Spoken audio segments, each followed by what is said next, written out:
দীর্ঘ ১৯ দিন পর জলাবদ্ধতার অভিশাপ থেকে মুক্ত হয়েছে আশুলিয়ার শ্রীপুর। এ নিয়ে আরো খবর জানাতে সাভারের আশুলিয়া থেকে সরাসরি যুক্ত হচ্ছেন সহকর্মী নাজমুল হুদা।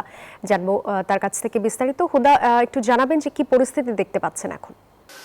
সাদিয়া, আপনাকে ধন্যবাদ। এই মুহূর্তে রয়েছি আমি আশুলিয়া শ্রীপুর হাসান কলোনিতে এবং দীর্ঘ ১৯ দিন পর কিন্তু যে এই বৃষ্টির যে জলাবদ্ধতার পানি সেটি আসলে নামাতে পেরেছে এবং এখানকার কর্তৃপক্ষ, এবং আমরা দেখেছি যে তারা এখানে মেশিন দিয়ে অবশেষে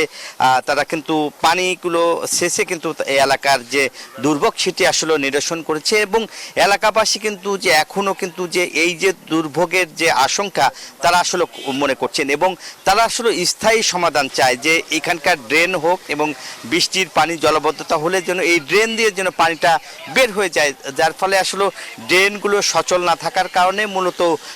রাস্তাঘাট কোথাও কোথাও কিন্তু আসলে পানি জমে কিন্তু যেহেতু ঘরবাড়িগুলো কিন্তু আসলে নিচা, রাস্তাও নিচা, যার ফলে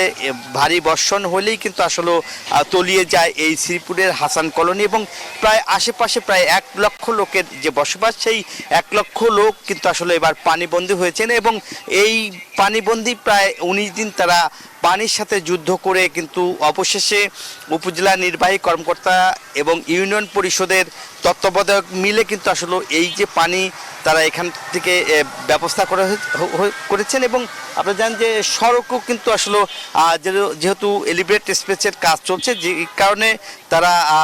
ভেকু দিয়ে আসলে ড্রেন কেটে কিন্তু আসলে সেটি করতে পারেনি এবং বুক সমান হাঁটু সমান পানি হয়েছিল এই রাস্তাটি এবং যেখানে নৌকা চলতো সেখানে সেই রাস্তায় এখন পানি নেমে গেলেও কিন্তু এখনও দেখছেন যে পানির যে চিহ্ন সেটা আসলে রয়ে গেছে, যে ক্ষত সেই ক্ষতটাও কিন্তু রয়ে গেছে। এখনও যে দুর্ভোগ বাড়িতে মানুষের যে আশেপাশে যে বাড়ির ঘরে কিন্তু আসলে মেঝে নষ্ট হয়ে গেছে এবং আমরা ফ্লোরে দেখছি যে আসবাবপত্র সব নষ্ট হয়ে গেছে, একই সঙ্গে ফ্রিজও কিন্তু নষ্ট হয়ে গেছে, যার ফলে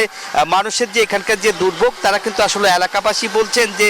এত বড় যে দুর্ভোগের মধ্যে তাদেরকে থাকতে হয়েছে এবং ভীষণ ক্ষতি হয়েছে এবং সরকারের কাছে তারা একটি বলছে যে তারা একটি তালিকা করে তাদেরকে ক্ষতিপূরণ দেওয়া হোক। এই ছিল আমার কাছে